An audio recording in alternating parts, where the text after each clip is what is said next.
Mastery is often associated with patience. After all, getting good at things takes a long time, and only those who are in it for the long haul can expect to reach the pinnacle of their craft.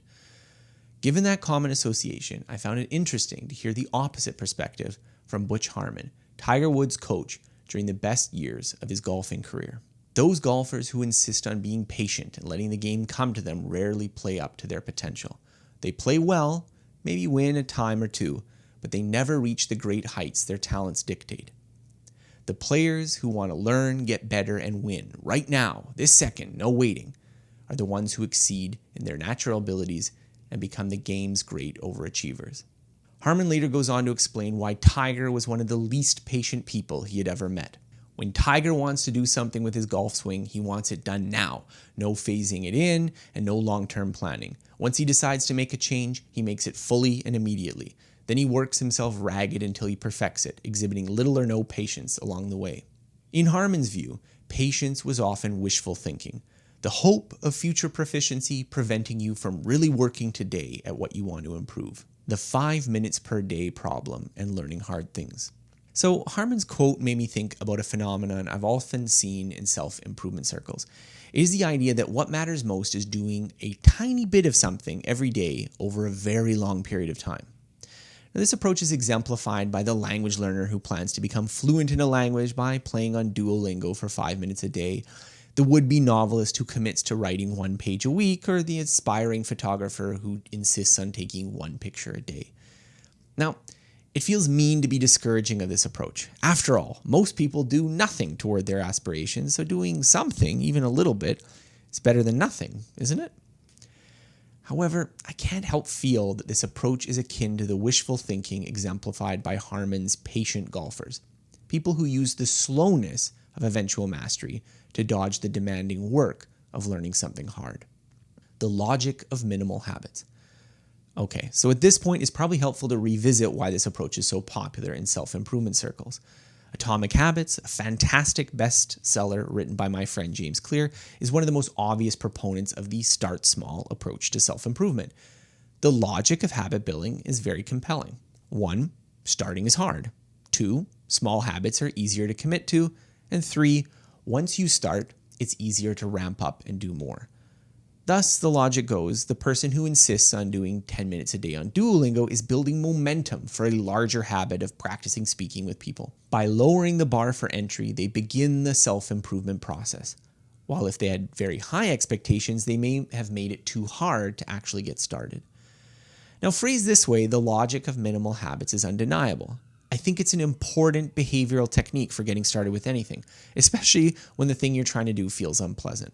I have used this approach when trying to get back into exercising that I haven't felt like doing, and I would never criticize someone for starting with a smaller, enjoyable habit to break into something they find frustrating and unpleasant but just want to get the outcome of. My concern is with the third point. So theoretically, it's easy to ramp up and do more once you've started, but in practice, the minimal habit often becomes the destination, not a warm-up for something bigger. And I'm skeptical that such patient approaches to practice will reliably result in substantial improvements. How effective is the patient approach to mastery? I'm not aware of any research that specifically pits 5 minutes per day habits against more typical curricula for skills people want to master. The costs and difficulties of longitudinal studies mean that empirical research is generally somewhat scant over very long time frames. Now, the spacing effect from psychology would seem to support the slower patient approach. Memories tend to be more durable when there are longer intervals between reviewing information than when the same review is massed together, such as when cramming for a test. At the same time, real-world studies of language learning tend to find the opposite, finding that more intensive curricula edge out more stretched-out approaches.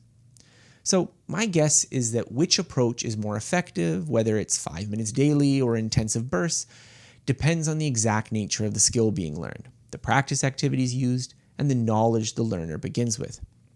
So I suspect that more complex skills favor a more intensive approach, whereas broad, knowledge-based subjects often favor a more patient strategy. However, this analysis is probably beside the point, because in general, the sorts of things people do for learning when they opt for a 5-minute daily habit are categorically different from those they would do in a typical classroom setting or as part of a focused learning project. Here, patient approaches suffer from several serious drawbacks. First, limited time constrains the type of practice you can do. So in 5 minutes per day, you can complete an exercise on Duolingo, but meaningful conversation practice needs more time. Watching a video of someone doing a painting can be done in 5 minutes, but actually doing the painting yourself takes more time. Second, a focus on sustainability means that you're avoiding a lot of necessary effort.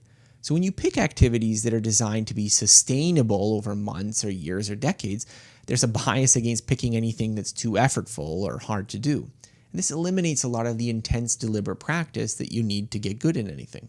Third, long time frames make it harder to tell if you're making progress. Improvement is evident when you're learning a lot over a few months. If you're not making progress, you change your approach.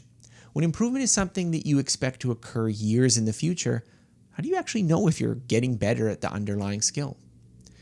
So for these reasons, I'm somewhat skeptical of many of the proposed plans I've heard from readers to achieve mastery via these minimal long-term habits. Mastery is slow and impatient. In his research on deliberate practice, Anders Ericsson articulated the view of mastery that most closely corresponds with my own. He argued that mastery is a slow process and also an impatient one. Mastery is slow because it takes a long time. And no, my book, Ultra Learning, is not an exception to this.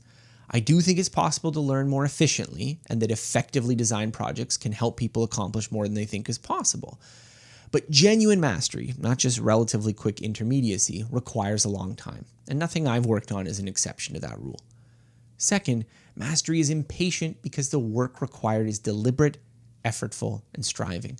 Deliberate practice was Ericsson's term to describe the kind of learning efforts put in by elite performers in chess, music, and athletics.